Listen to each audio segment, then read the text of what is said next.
Gonna go meet my special friends.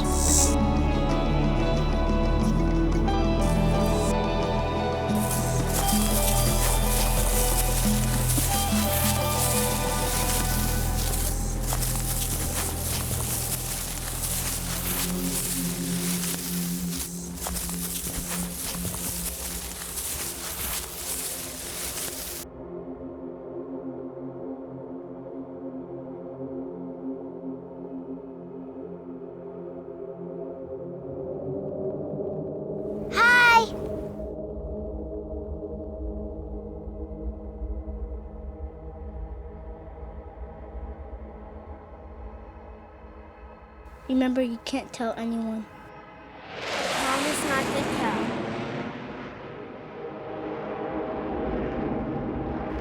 What you saw happened more than 50 years ago. The 5-year-old girl followed her brother's advice. She never told anyone about her experience. In fact, suppressed the memory deep inside herself. But her brother Steve remembered. About 10 years ago, my sister called, and she told me that she just had hypnosis and was thoroughly upset with me that I didn't tell her about my little gray friends, which was a mystery to me because she was there and she'd kind of taken over my friends. What is the problem here? Why doesn't she know about it? And to this day, it's a total mystery why she doesn't remember. In 1992, I was in the hospital with a very serious illness for 3 months. And I went home and I was, took several months for me to get back to normal. And during that period of time, I started thinking about, you guys is gonna make me cry. Let's not interrupt or anything. Just tell your story. If you cry, cry. Just not interrupt her at all. You're doing wonderful.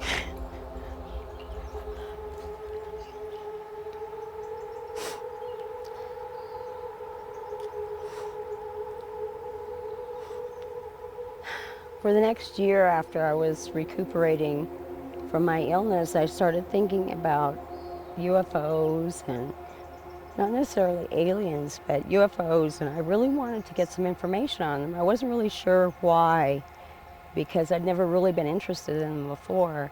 I'd never read anything about them. I had heard that people had been hypnotized and found out information, and I wondered if maybe there was something in my past that would have something to do with this, because it just came up all of a sudden. And so I went to a hypnotherapist and I was hypnotized, and it came up. I really didn't believe that I had anything. I didn't remember anything. Nobody had ever said anything. But in my hypnotherapy, it came up that when I was very small, I was walking with my brother down by this river, and we'd seen a spacecraft, and that we'd gone on board. And it didn't upset me. It was very interesting to me, but I didn't really believe it. I thought, it's just really my imagination, and I don't understand hypnosis, and I don't know what this is all about. So I called my brother, and I said, I had the strangest thing happen, and I had hypnosis, and I said that I remember you and I going down by the river and seeing these aliens in this spaceship. I says, do you remember anything? He said, well, yeah, don't you remember going and meeting our little friends? I said, no, I didn't remember anything about it. And so then he told me that as children, we used to go play with the aliens down by the river.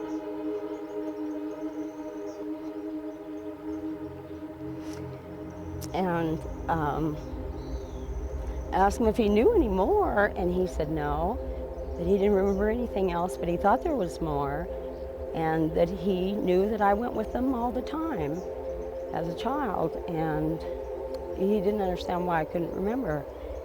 And I tried, but there wasn't anything in my memory of any of that at all. So I underwent hypnosis several more times, and some more stuff came out about aliens and spaceships and my brother, and kind of got confusing to me because I didn't really understand what was going on. I didn't remember why I couldn't remember any of it. And so I called some of my friends, and one of my friends, Bill, said, well, yeah, don't you remember the time the light came and chased my car? And I said, no, I didn't remember anything like that. I don't remember anybody telling me about UFOs or anything anytime. And so he told me the story, and then I called a couple other friends, and they said, yeah, they'd seen stuff and had different kinds of encounters, and that they remembered that all of it, and I still didn't remember anything. Kind of in my search to find out what the truth was for me, I decided I'd try to be a remote viewer.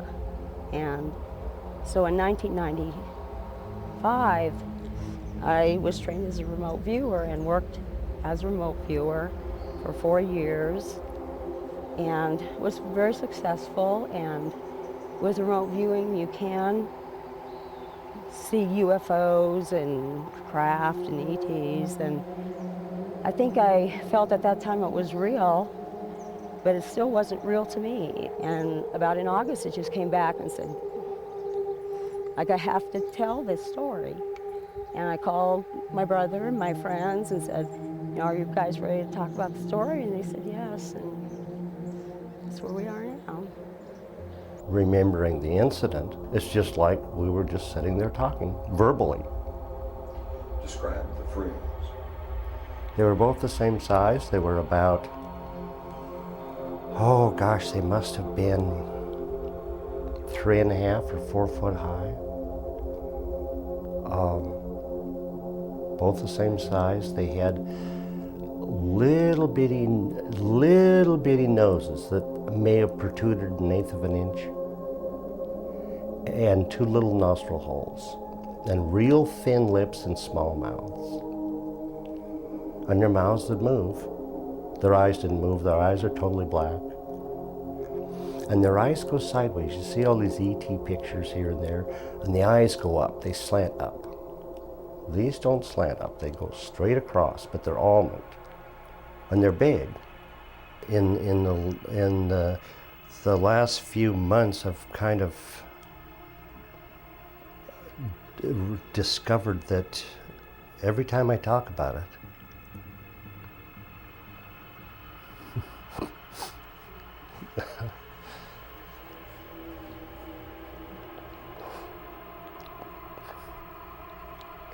I don't know why. Both Linda and her brother Steve agreed to undergo hypnosis. But you want to see your friends. Yeah. But remember, that's what we were here for. Yeah. To see your friends. Yeah. Can't you push through the black space? No, I can't. Why? I want to. Come on. I can't. Push through it. I try. Push through I it. can't. I want. You get to see your friends. I can't. Look. I can't go. I can't go. Yeah. Is someone stopping you? No. I think I just can't go. I can't go. You're not afraid? No. I want to go. Did anybody else meet your friends? Did you ever take your sister to meet your friends? Yeah, my sister went. You're doing great, Steve. You're doing great. But when you took your sister, that's your sister Linda? I would just go, they'd be there. Every time you went, they were there? Yep. Yeah. Yeah. But you really seen them more than one time, didn't you? I think so. Yeah. Many times. I think so. Yeah. But they were kind. Yes. Did they smile? No. They can't smile. How come? Little mouth. Little mouth. How about their eyes? Can you see their eyes? Yes. Were they very big? Big eyes. How would you describe their eyes? Almond mouth. Big almond eyes. Big almond eyes? What kind of body do they have? They have a body like yours? Skinny, yeah. Really skinny body? But you get kind of emotional when you think about your friends, don't you? Yeah. Yep. Is it an emotional, happy feeling? Yes. So the emotion's a happy feeling? Yes. Yes. So that's why you're crying, because you're happy? I think so. Yeah. I think. So these friends were nice to you? Yes. I don't know why I can't talk about it. Linda's hypnosis began with Robert Hudak. I don't find that people can fake abreactions in hypnosis. An abreaction might be something like a cold sweat, a shake, nervousness, some kind of a body movement. I haven't found that to be something that seems to be easily faked. Hudak's work was followed by sessions with Dr. R. Leo Sprinkle. My name is Leo Sprinkle. I'm a counseling psychologist in Laramie, Wyoming. I served as a professor at the University of Wyoming for 25 years. Like any UFO researcher, I'm always interested in more information, more knowledge about UFO phenomena, about ET encounters. However, personally, because of my own UFO experiences, I'm always impressed with the courage, the strength of character that it takes for someone to come forward and discuss his or her experience. And anybody who does this knows that there are not only social risks, but in some cases there are vocational, professional risks, and even some people, security for their families or even their own lives. And so I always am impressed whenever people are willing to take the risk to come forward to talk about their experience. Many of the hypnosis sessions were monitored by a medical doctor. I've been present at many hypnosis sessions dealing with the UFO phenomenon. What interested me most was the physiologic response of the subjects. I've witnessed racing pulse, quickening of breathing, stiffening of the body, fear, pain, and the disappearance of fear and pain as a hypnotic suggestion. In my opinion, these physiologic effects would not be faked. These were real experiences. The subjects were feeling pain or fear or seeing frightful objects or happy times or real emotions.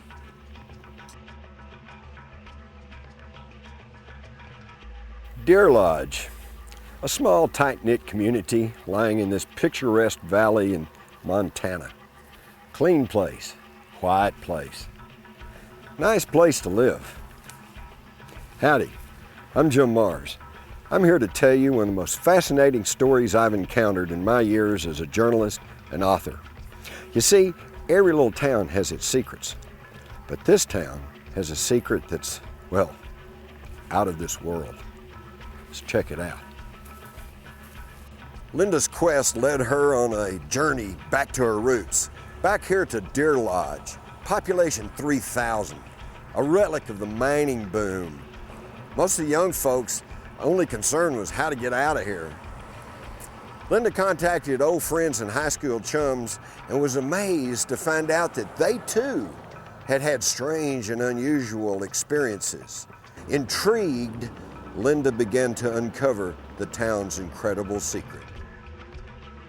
Linda spoke to many of the townsfolk. Some didn't want to go public, but others agreed to speak to the camera. The ladies and their husbands were up at an area out of town.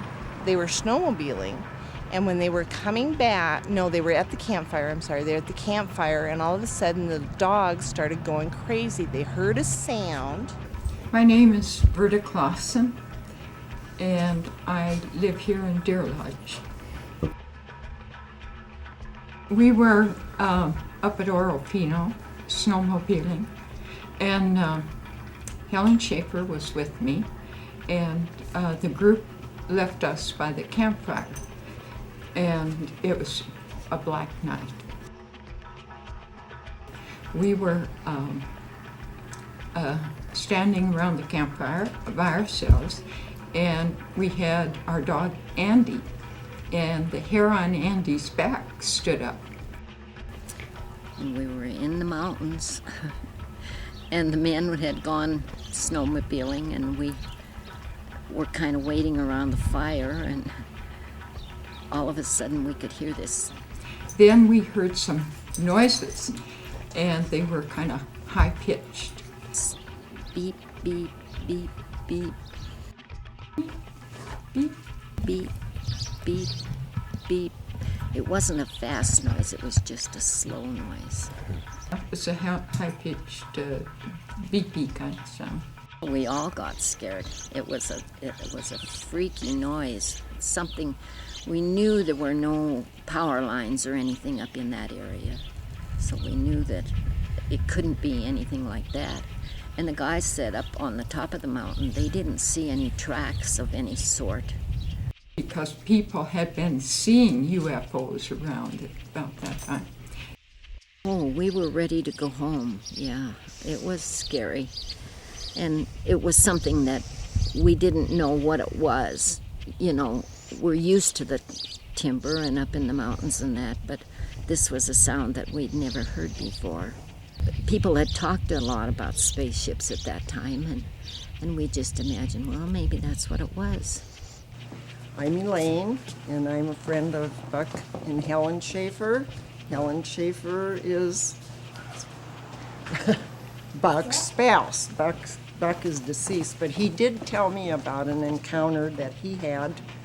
I can't remember if it was morning or evening, but he is going down the road and does see a light, just all of a sudden a light hovering over the road, and he did stop, and then it took off. Said, I know it was a UFO, I think is how he referred to it, as a UFO.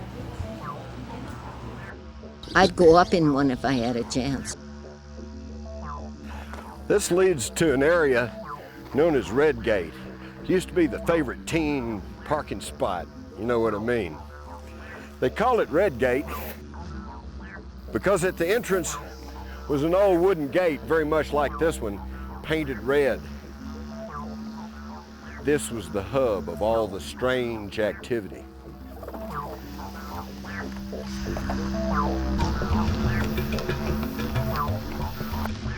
What we're talking about tonight is the legend of Redgate. Right. Just tell me what you know about the legend of Redgate. Well, the way I had heard it from my own dad was there was an old man, and somehow or another he had gotten in trouble. There was an involvement with I think it was his sons that had gotten killed or were murdered on his homestead out there just to the east of town. Everybody just seemed to think it was a possessed area, something with the devil, and but nobody seemed to know the whole story behind it or why it was supposedly possessed. Well, when we were in high school, the exciting thing to do was to drive up to Redgate and try to scare anybody that you could. The story was that there was a man that had killed his family up there some way or another, and the story that I heard was that he had painted the gate with blood, and that's how the name Redgate came. Redgate was, the only place that I knew of that you could go, and just being in that place, being in the area was a very spooky, very scary place to be. As with most urban legends, the blood on the gate story proved false. This story of the blood on the gate and all of this stuff, I never had heard of that my whole life growing up, that particular story. The only thing I ever knew about were these lights and everything. A check with the local sheriff showed there was no record of such a crime, but something even stranger turned up. I'm Scott F. Howard, Powell County Sheriff. I have had rumors or heard that other people in the community have had encounters with UFOs. Does that go back over a period of years? Yes. Most of the reports that I have heard have been on the east side of Deer Lodge. I've heard of a spot that's been called Redgate on the east side of Deer Lodge. The sheriff directed me here to this bakery owned by Louis Manacucci. Louis and his family for many years lived in the Redgate area. Boy, did he have some stories to tell. Just, it'd be just a circle, and then down on the bottom here it's kind of concave, sort of, well, I wouldn't say if it's concave to straight, because it's always at night. Okay. But around there is, all the way around this deal, is lights. They blink all the way around like that. They just blink. Since it's in the night, what is this? Is the big part? Is All it you light? can just see is, no, all you can see is just a, black. just images, something there. Image of dark Right. with this little ring Yep. in the middle. Have you ever Yep. seen the top of one? No. So this is right from looking up at from the bottom. Right. One time during the night, one set down, and I climbed up the mountain behind me, and I went to peek up over the top to, to get a look down in there, and I just about was 10 feet from the top of the mountain, and that sucker gone.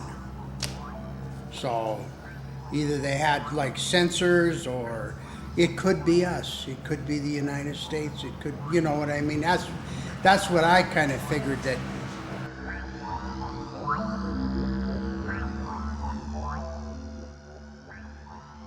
It's watering holes such as this that form the center of the town's social activity.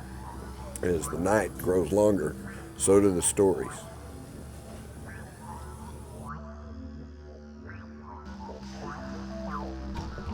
Stop and Go Comets, that was 12 or 13 years ago. I'd been around 90, 91. And just spotted what looked like maybe it was a meteorite or a small comet, but it didn't hang like a comet. It would move, it'd get real bright, kind of leave a trail, and it would stop. It would move another direction and stop. And did that, I don't know, I guess 3, 4, 5 minutes, and then took off and disappeared. I always watch the skies all the time to see these lights. It was dead silent. It'd make your hair stand up on the back of your neck. And we'd go out there and mess around, and they'd tell the story on the way up. And there's different versions, but it pretty much was the same story with the blood on the gate. And they said that people's vehicles have stalled. When we'd go and meet at Town Pump or at the Safeway's parking lot, that's where all high school kids met at, we would say, do you guys want to go up to Redgate? I felt a chill down my spine, and I was being watched. I didn't know, watched or stalked or danger. There was danger. It's more than eerie. It even turns your stomach. I mean, when you get that deep feeling like something ain't right, or you're reading into somebody's psyche or whatever it is, you could almost vomit. It was so in your gut, like, get out of where you're at, and you do. Some people told of interaction with moving lights. Mark Denton and I grew up in Deer Lodge, Montana, about 1960, 61. We're kind of riding around the car, and up near the Emery Mine, which is east side of town, we saw some lights. I was supposed to be one of the smart science kids in town, and at first I thought it might be a weather balloon with a light shining off of it, and it was not. So one day we decided we'd chase the lights to find out what it was. We're gonna get it! We're gonna get it! Hurry, go! Go faster! We did that probably twice within a 3-week period. Mark, go faster! There was a light, we did chase it, never caught it. I have heard a lot of the other stories, and so, one can speculate from there. At least 2 people remembered stories of physical events involved with the strange lights. Tom Gilbert recalled a story from high school. My name is Tom Gilbert, and I've lived here all my life. Graduated in 1965 from Powell County High School. And what can you tell us about the Redgate area? Well, about some light coming down and melting the paint. Oh yeah, we were good buddies, Skip and I. We worked together. What did he tell you? Well, it seemed like the light just shined right down on his car, and there was some mark in the paint. Dave Foster also remembered stories of Redgate. The story about Redgate was, and the story that was related to me, was these guys had been up to Redgate, and what they'd seen was some lights coming down off the mountain, and the lights kind of stayed there a while, and then they moved around a little bit, and then they started coming at them real fast. And these two guys were with two girls, and sitting out there, and it kind of scared them a little bit, and the lights came at them real fast there towards the end, and it just kind of popped, went real white, and then that was it. And I guess when they got back to town, he was looking at the trunk of his car, and there was a little teeny burn mark right in the back of the trunk of his car. And other than that, there was nothing at all. Such stories didn't end in the 1960s and 70s. They continue to this very day. Brandon Kent and Josh Garrison, two local students, told us of their experience in the summer of 2003. We were driving along and we saw a bright light kind of just hanging up in the sky, and it confused us because there was cloud cover and it was too bright to be a star because it was beneath the clouds. It was on the other side of the clouds on our side, and it hung there for a second, and then it just like zipped down into the ground, almost like it was crashing, and then it was right back in the exact same spot, and it just repeated that action, and then it just kind of disappeared. We didn't see it after it zipped down. On the way back, we're like, man, what was that? Because, I mean, we've never seen nothing like that. We thought it was a falling star, but there's cloud cover. Unless it was two of them falling in the exact same way. Exactly. It looked like really another close. one dove down and one dove down after it lit up. But it was definitely, there was low clouds. It was definitely low to the ground.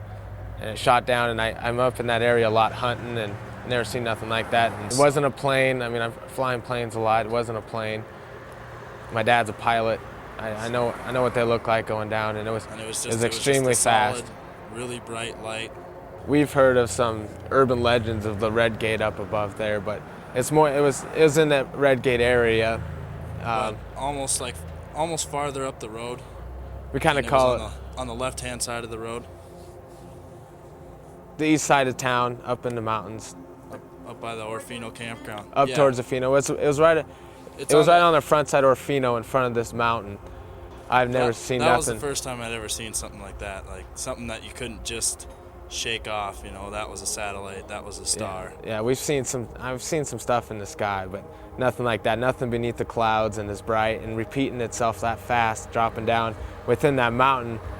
And I thought I was crazy, but I didn't say anything at first. I just saw it go down, and then these guys just like, whoa, did you see that? It was a bright glow, brighter than I've seen before. I mean, it didn't light up the sky. It was more like seeing the sun drop down twice. It was that bright, but it didn't. It was almost like if someone had a bright spotlight. In the summer of 2003, just about a week and a half ago, it's July 30th today, and me and my friends were up by Orfino, and we were driving out, and we saw a light out in the field, so we stopped and we started looking at it, and one of my friends is like, whoa, that's moving around, and we're just like, whatever, man, we don't really pay attention. And then we started looking at it, we all started noticing that it was moving around out in the field in kind of roundabout ways, we're not really sure what about. So we look at it, an hour passes or so, and we start driving down the road, and we're going pretty fast, and we're all just staring at the light in amazement, watching it move, like, what is that? What could it be? So we go up, and we're driving along the road. We almost hit deer and stuff, but we're not paying attention to that. We're paying attention to the light.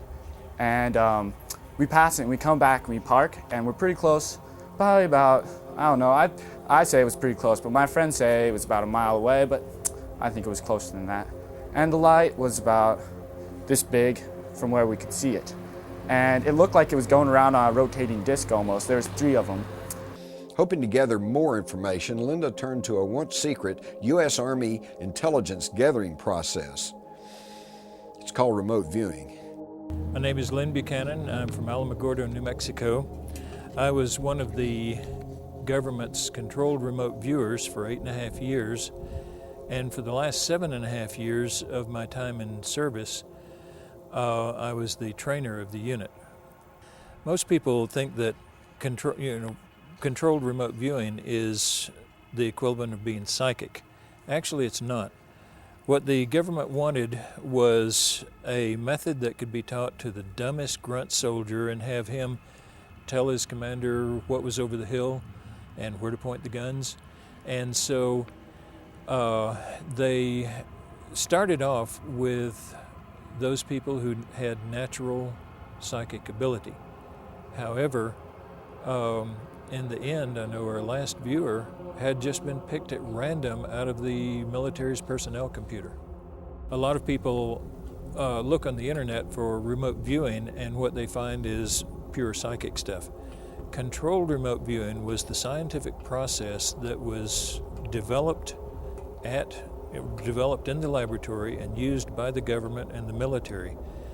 In essence, the subconscious mind tends to be very psychic, but the conscious mind is not psychic at all. And so the controlled remote viewing process is simply one where you set up a line of communications between the subconscious mind and the conscious mind.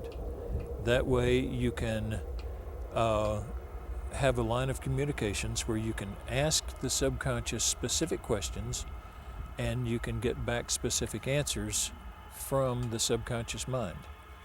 Of course, the obvious question for your purposes is whether or not this can be used to answer the UFO question.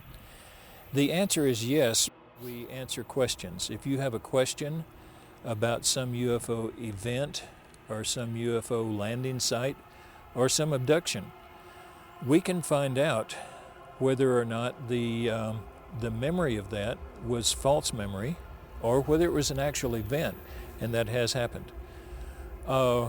If it's true, we can find out what actually happened beyond the things that the abductee remembers.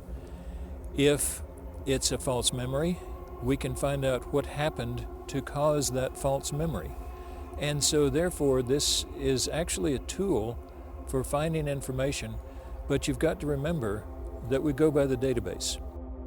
We had many individuals within the government who asked us about UFO questions, and we wound up doing a good amount of UFO work on our own for questions which were asked us by individuals within the government, and it was unofficial tasking. So I am picking my words very closely here. The government never officially tasked us with any UFO questions. Did we do a lot of UFO work? We did a sizable amount and actually wind up still doing it, sometimes for individuals within the government. Hi, I'm Diane Moore, and I am a professional remote viewer. In 1995, I was trained by a retired military remote viewer in controlled remote viewing. And then in early 1996, I was trained in scientific remote viewing. I'm Dee Leslie. I'm a trained professional remote viewer, and I'm Director of Instruction with Farsight Institute, which is a not-for-profit organization.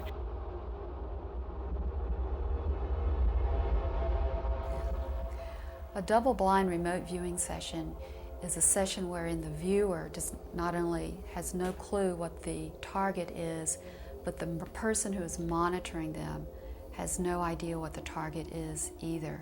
So your viewer and your monitor are not front-loaded at all. The only thing the monitor has are the 2 4-digit coordinates. In this particular project, the coordinates were given by someone else that did not know what the target was. Anyone involved in the viewing of these targets had no idea or had no information about the target. I'm getting raised features. P4.5. The one who's in control. P4.5. The one who understands. Wanna go meet my special friends? I'm deducting telepathy. That's it.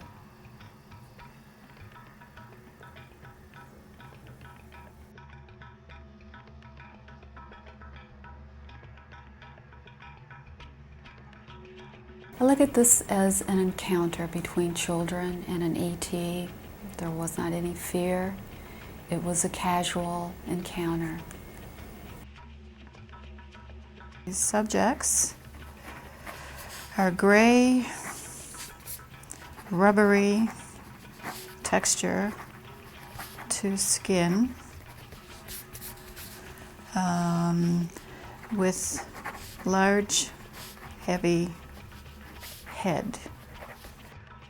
As an additional guard against any possible fakery connected to such accounts, some of the major witnesses in the Redgate case were submitted to a polygraph examination. No.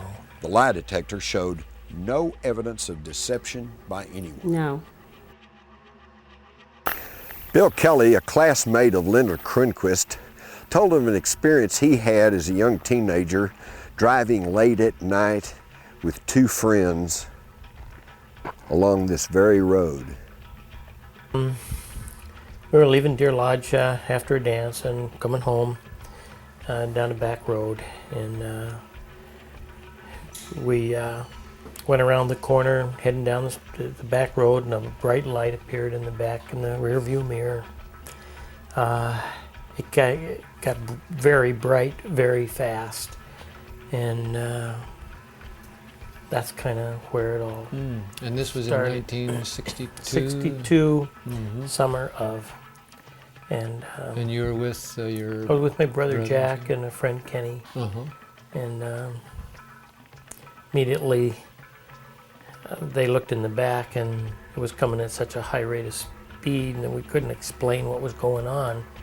So well, they just jumped in the back seat, kind of panicked a little bit, and kind of yelling at me to speed up and stuff, but it got so bright I couldn't see the road to drive fast, or to drive at all. And it just, as fast as it got bright, it got dark again. Dark again. Yeah. Oh, then you went on And home. kind of in a state of semi-fear.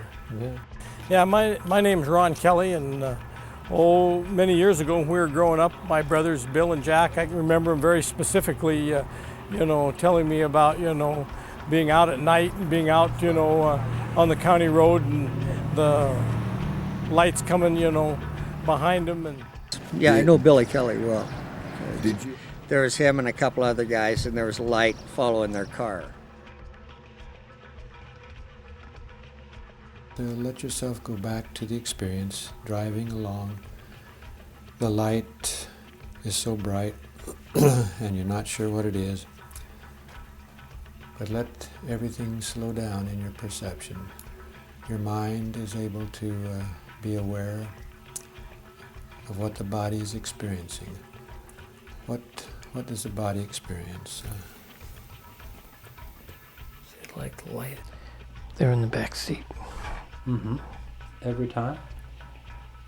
I was in the front seat. I had to drive. I might get affected with this thing. This thing looks bad.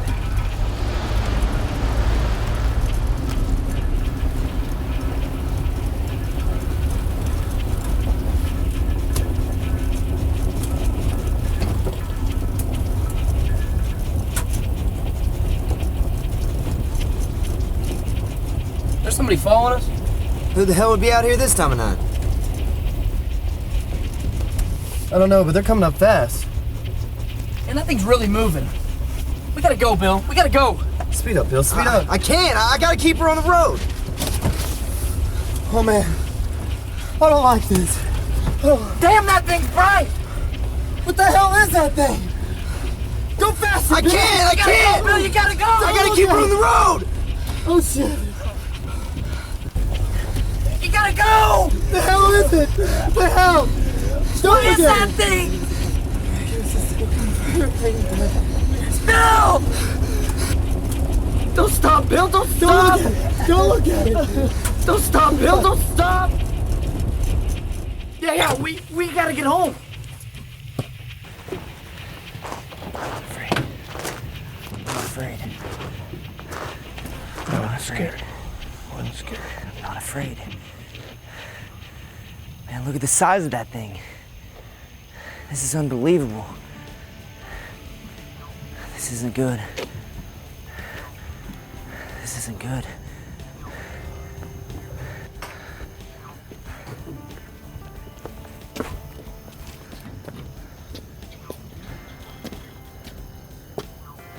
But it's not good. It hurts to see. P4.5. There are 3 subjects, male humans, athletic, electromagnetic energy, pulsing. Okay, I've got a sketch. So we have, all right, and I've got subject and another one, strange, and another one here. Okay, it's some kind of a tube-like thing. Such unworldly experiences didn't end with just Linda's friends. Whatever it was seemed to move through families, including her own. My name's Doug Kronquist, and I was born in 1946, and I call Deer Lodge home. It would have to be between probably 50 and 52, I suppose. I was born in 46, 50 would make me 4, 52 would make me 6 years old. Somewhere's in there that there was a witch that was standing on me. But I don't, and I was scared and terrified and whatnot, but I was underfoot. I was being stood on, and that's all I remember, is just being stood on by this witch. And why did you have the idea it was a witch?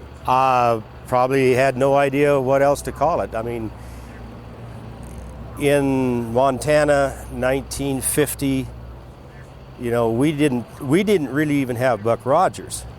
That was a city thing. We didn't have things like that. We had cowboys and Indians, and we had Halloween. We didn't have Buck Rogers. That was things that were strange to us.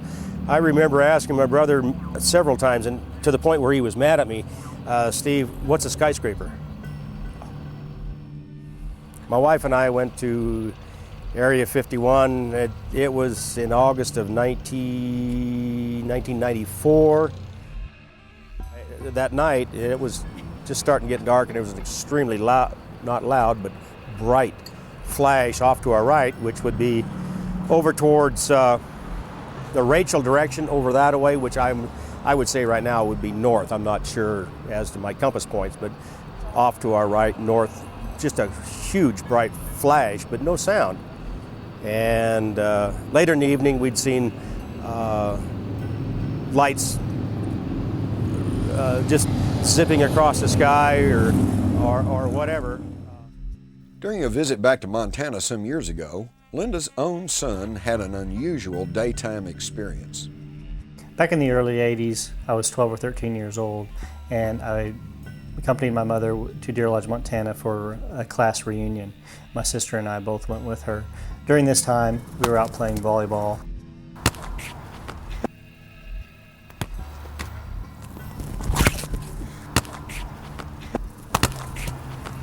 You hit it like a girl. Oh, really? It was very astonishing to me to see such a thing. At first, I thought it was a toy. Do you see that? I turned around to my sister and I said, did you see that? Where'd it go? And as soon as I turned around, it was gone. After that time, my sister and I never really spoke about it, never really had any discussions about it, just random recollection. It was so clear that I was thinking if it was a toy, then how can it be that big and be so far away? It must be really big. What did it look like? The grayish, metallic. It wasn't shiny. It was dull. And it slanted up. It was round. And it slanted up from the sides. And kind of went in and had another little top on top of it. I don't know if there's vents on the bottom. Circular, like fan things.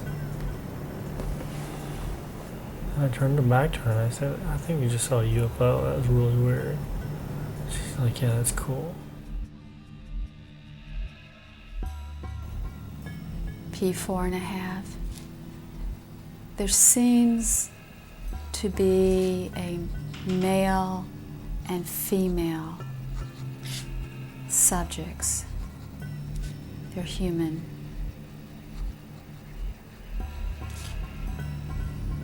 P4.5. There's an object / structure behind and above the subjects. P4.5. There are non-human subjects in the object. I think in this session what I picked up were a male and a female, and they're engaged in some sort of outdoor activity, and then they see something in the sky that's behind them and it's high above them. What happens is that they see a spaceship. Linda's son said a few years later he had an experience that was even more disturbing. There was one occasion specifically that I recall where I was lying in bed and I was in that type of sleep that was not really asleep, but not really awake. I saw this black, shadowy figure coming towards me on the right side of my bed. The figure itself wasn't scary at all, but it was scary the fact that it was advancing towards me, and it felt like it was coming towards me to touch me and to reach out and grab me. It had a squarish type head, if you want to call it, and the rest of it looked like some sort of human shape. A small human, blonde, P4.5, small, blonde human on rectangular surface in dark area. This human has some type of electromagnetic field around him. Okay.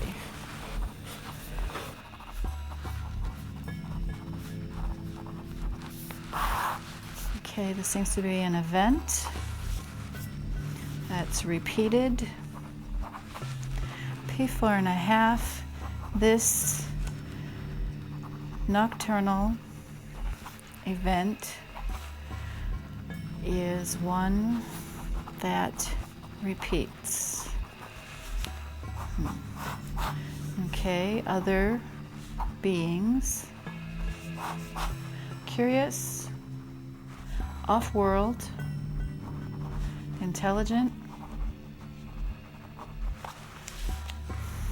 data gathering, short, P4.5, several entities, non-human, from another dimension. No relationship or concept of time, space. Okay, summary. All right, basically this is a repeated type of event involving non-humans. They come from off-world. There's no abduction. There's some type of poking at the subject. The subject has an electromagnetic field above his head and feels nauseous. And this seems to happen mainly at night. And there's some type of black fuzziness associated with this event. And it seems to be indoors in a bedroom. She met with her brother Steve in Deer Lodge recently, and they took me along as they retraced their steps to the place where they had visited with their little gray friends. As the hot day grew on, their memories came flooding back. They came to find some way out of the country kind of hillbilly kids that would never be afraid of them.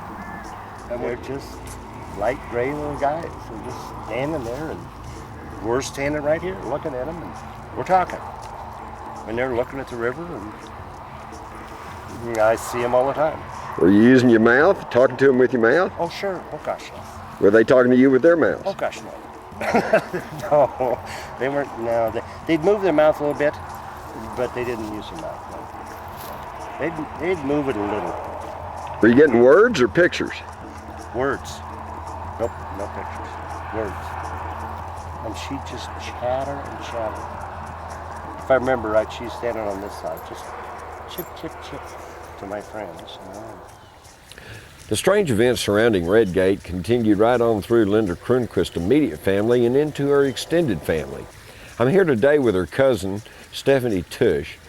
Stephanie, do you recall any stories within your family of strange lights or strange events?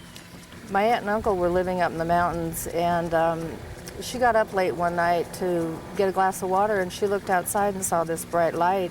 So she went to the window to look out, and she saw this, what she described as a football-shaped, golden-colored globe out in the field, out in the pasture. And she stood and watched it for a little bit, and then she called for my uncle and told him to come out and look. He got up and went out, and they went out on their front porch and stood there and watched it.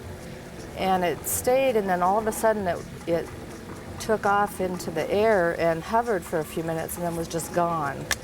My aunt, Audrine Burt, mentioned that one early morning she was alarmed something. I don't remember the particulars there, but there was something out there in the hayfield. A light mechanism of, multi-lights that I remember they were talking about.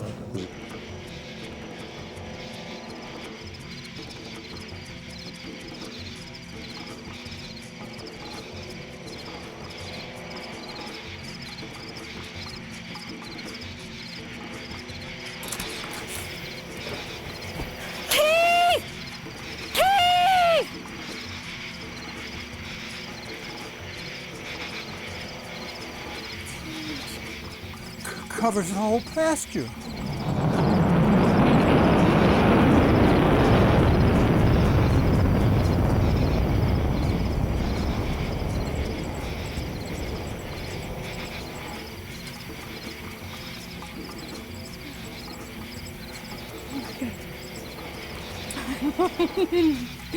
Oh my goodness.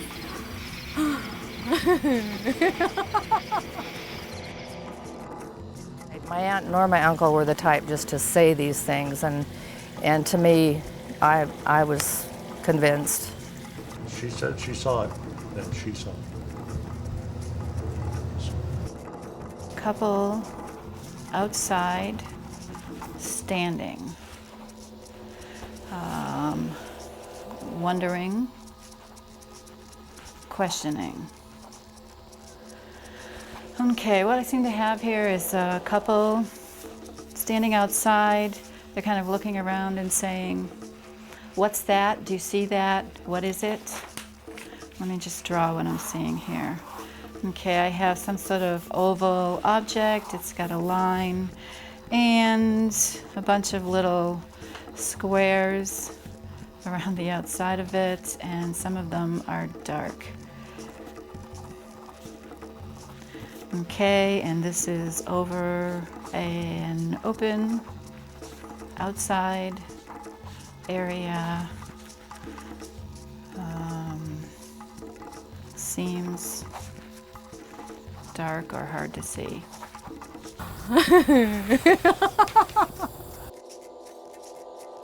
While I couldn't see good even when we got home. So even after you got home, you couldn't see good? I wasn't afraid. It was okay. What about the other guys? Were they afraid? And nobody talked about nothing. But I know I have. You know you've what? Seen them many times. Oh, you know you've seen them many times? Yeah. Lots. Lots of times? I think so.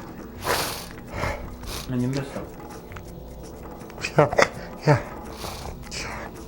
How many times did you meet your friends? I don't know. It was more than once, wasn't it? I think so. I don't know.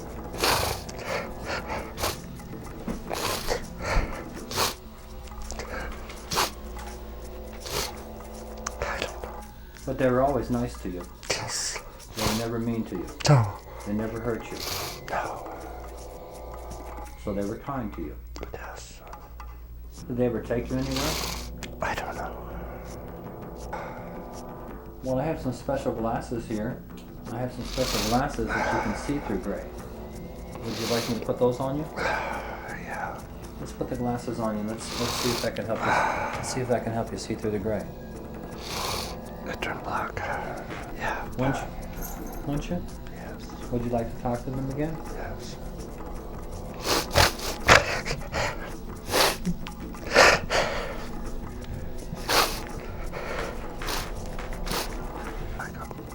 You like them, don't you? Yes. They were nice to you? Yes. They were your friends? Yes. Could it be that you missed them since they haven't been talking to you? Maybe. Did they talk to you? Yep. What did they say? I don't know.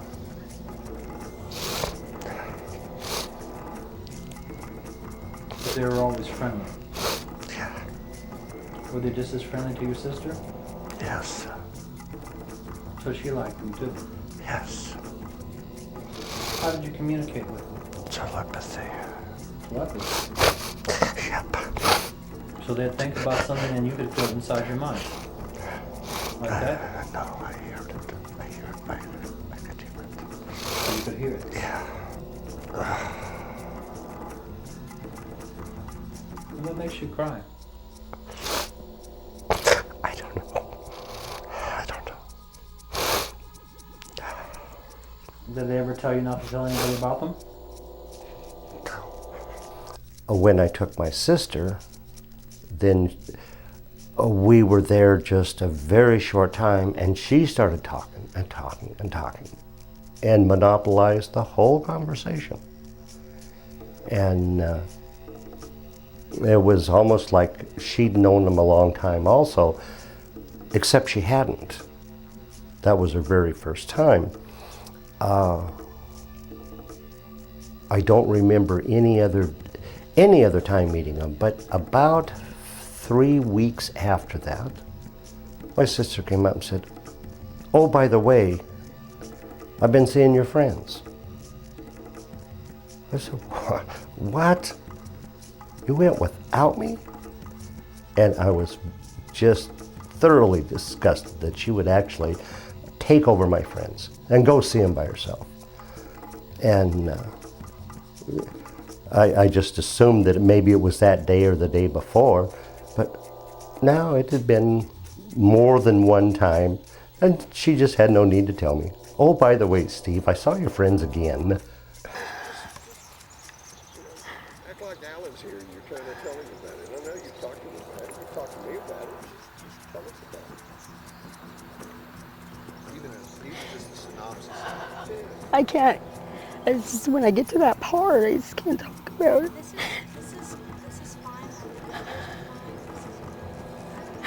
I don't want to be crying on there though.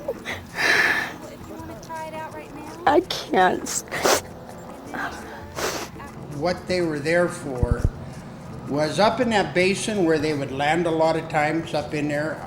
Me and the children have walked up there before, and the only thing that I've ever seen up there missing is bull quartz, like taken out of the mud, you know, out of the dry soil, where there's been quartz taken out, and I don't know, there's no car tracks up there or anything, so where did they go to, the bull quartz?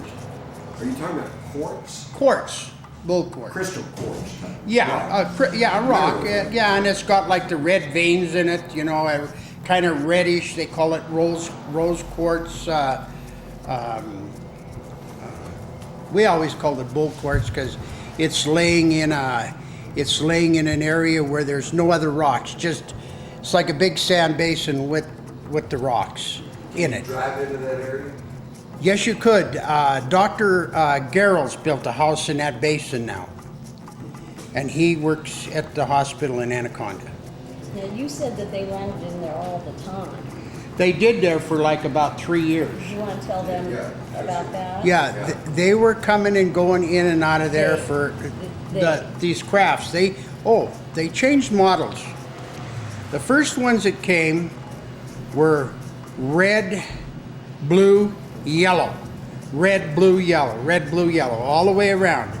Then the newer model came red, blue, yellow, white. Red, blue, yellow, white. Because on the bottom of them they have a light that goes all the way around them.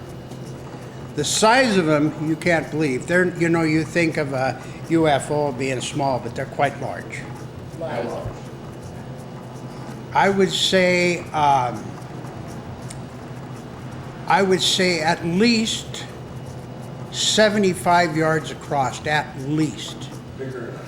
Oh God, yes. like a Way. football field size? Not that big, no. Maybe width-wise. Yeah. Did they have windows, or did they spin, or make noise? No, nothing that I could hear. Nothing that I could hear, but the dogs could hear something because they would cower.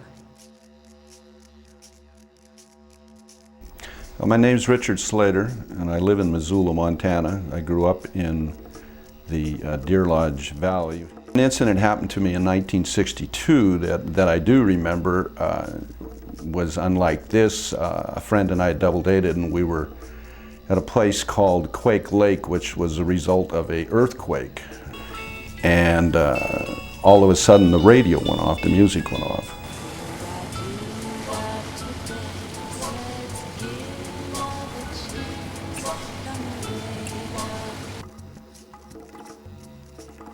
What the hell?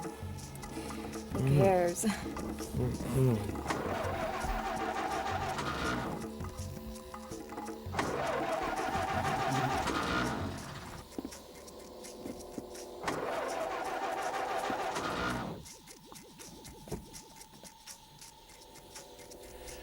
And all of a sudden the radio came back on.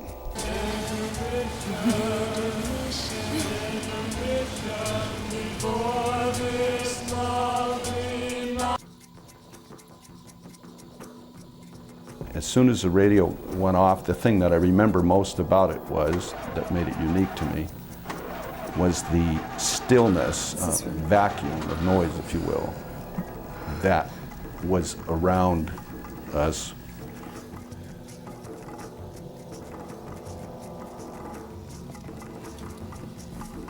Listen. There's not a sound anywhere. It was just still. Actually scared, and we just sat there.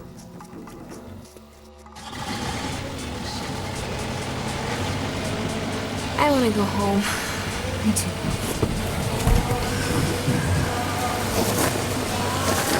And the radio come back on, and we left.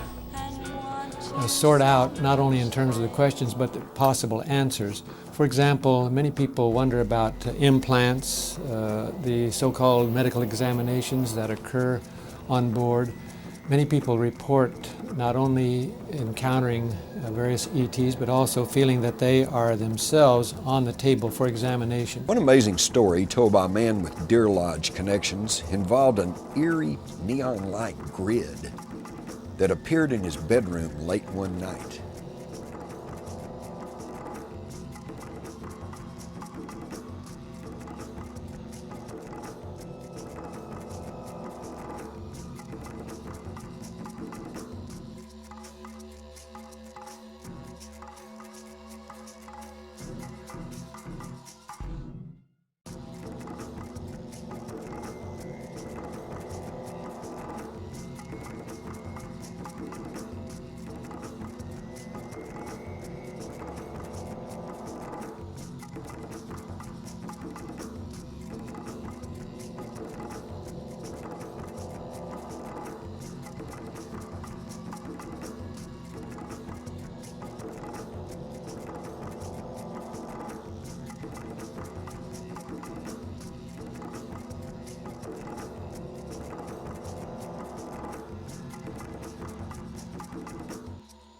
In the morning, the man noticed a blood spot on his underwear.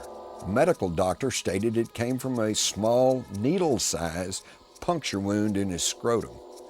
There was no explanation for the cause of the wound.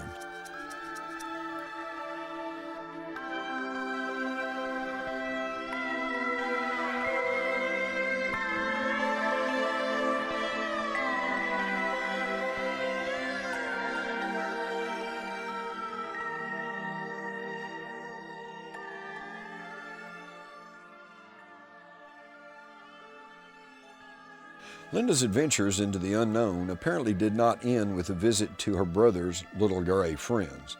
Linda came to understand that she had made these visits on several different occasions.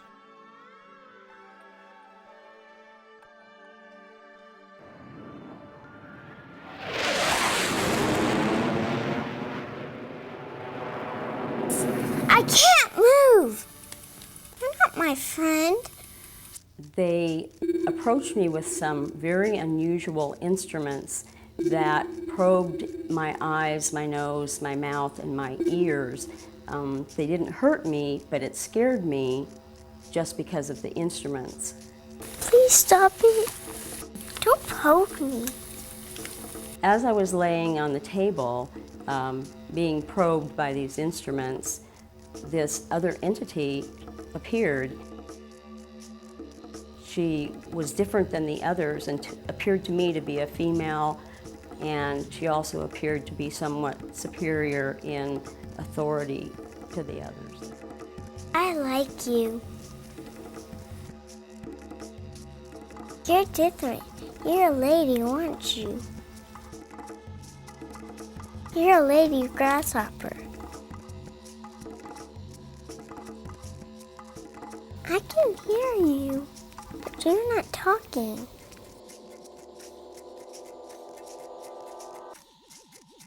Okay, I'll be good. At 5 years old, the entity that I encountered looked very much like a grasshopper, and that's why I called her the grasshopper lady. And I hadn't seen a praying mantis until I was approximately 20 years old because we just didn't have them in Montana. So that was my only thought of what it could be. Okay, female, child. Okay, let's see, there's an entity, large, unusual. P4.5, this subject with small child is like a large praying mantis. I'm just going to call this the praying mantis being. Okay, P4.5, elongated head like a football. with one end more narrow and slightly square. Body is very long and thin with unusual angles. Let's see, blend with subject. Okay, blending with the subject. It's a very gentle, nurturing, caring, and P4.5. The girl likes this entity. Another experience left Linda with tangible and painful evidence. When I was about 8 years old, I remember going to school, and my teacher asked me what the marks were on my arms, and I don't remember why she just saw the ones on my arms, but I said I didn't know, and she sent me to the principal and to the nurse, and then called my parents. And my mother came to the school, and she didn't know how they'd gotten there. And what they were bright red, raised, weeping, blister, sore things. But they were really raised, and it was really interesting because they went just right around here. They're about 4 inches long, about 2 inches wide, on the back of my arms, all the way from my elbows to my wrists, palms of my hands, both hands, but on both arms.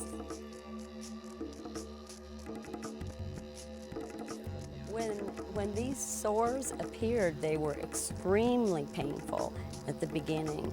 And they would be like blisters, and they would be big, and then they would pop, and then the fluid would run all over my arms. And I would have to wear things to keep this from running all over everything. Under hypnosis, Linda told of metal devices being placed on her arms, legs, and face. And this time there was no grasshopper lady to intervene. I can't move.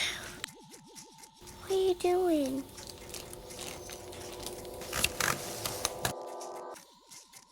Ow, I don't like you. I can hear you. I can hear all of you. Once again, she found herself lying on a hard metallic table in a dark place, surrounded by shadowy figures. I can hear you. I can hear you saying. But these seemed different from the beings she had encountered before. Mobile. I have entities. Many, small, gray, non-human. Okay, P4.5, small, female, childlike, surrounded by non-humans, gray and short, with protruding abdomens. Okay, I've got a sketch.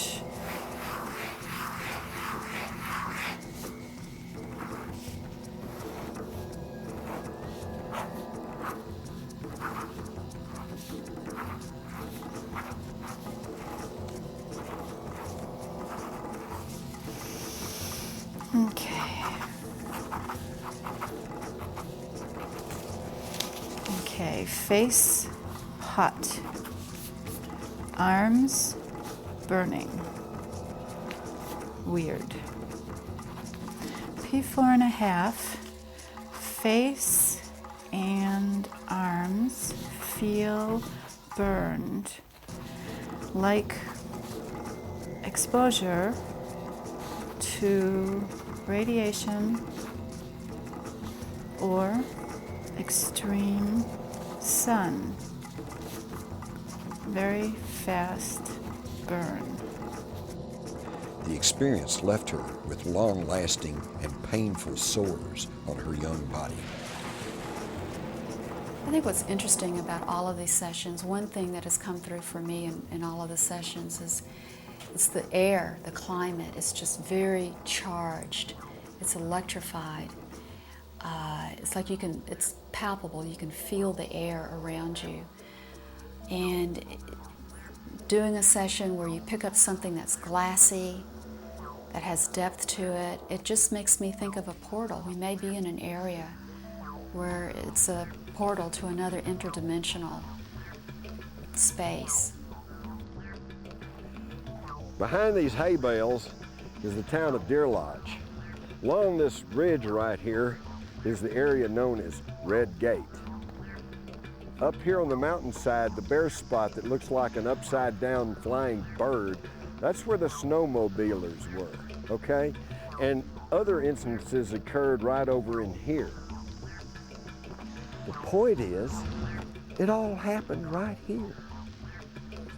My sister Linda has always been straightforward with her questions and with her answers, and she's always curious. She's been extremely curious about what's going on. She's got a medical career. Being curious, she's endeavored to seek answers for the questions that she's had, and be it in the medical field or where, she's chased them down. Even to this day, some of the people's families don't want them to talk about it because they're afraid of ridicule of the public, or maybe they have public jobs, and they don't want people that they deal with to think that they're too edgy. It seems like it's extremely unnatural to not want to tell everybody you meet that you have little gray friends that you talk to. And the more I think about some of the other things that have happened later in life, there's a very strong possibility that this was a suggestion of theirs that I had no need to talk about. Well, the UFOs, I believe that non-human life, extraterrestrials, have been here all along. And personally, I don't make a big deal out of it. Don't understand a lot of the secrecy behind it. But for me, I think they're a part of our daily lives on many areas. Some are physical, some are in different dimensions. Some are good, some are not so good. A lot of them are like people. Basically, they're not better than us, they're simply different. My thought about UFOs is that they're becoming more and more prevalent in our consciousness. We are hearing more stories about UFOs, and it's through remote viewing that we are able to actually perceive and better explain the UFO phenomenon. I think we're in a time when our consciousness is expanding, and it's expanding so that we are able to see other things outside of time and space. We're opening up our consciousness interdimensionally, and we can do this with remote viewing. My personal opinion of UFOs and subjects who claim to have seen UFOs is that I'm certainly open to the wide possibility that these are real phenomenon. Proving this as a scientist is difficult, but so many honest and honorable and decent, normal human beings have claimed these phenomenon. These same people could put you in jail or be on a jury and give you a life sentence, and we would believe them in these circumstances. I believe these people have had UFO experiences, or certainly they believe they have had UFO experiences. With as big as the universe is, there's no reason to think there isn't other life forms in the universe. The Redgate project is impressive for a variety of reasons. The researchers are good people who have used professional approaches in their investigative interviews. They've used remote viewing, hypnosis sessions, polygraph sessions, and they are combining their efforts with good people from a community that seems to be supportive of letting this information come into public view. Good people who are courageous and who are showing the world that their experiences are important to them and, in my opinion, important to the rest of us. I'm pleased to be a part of this project.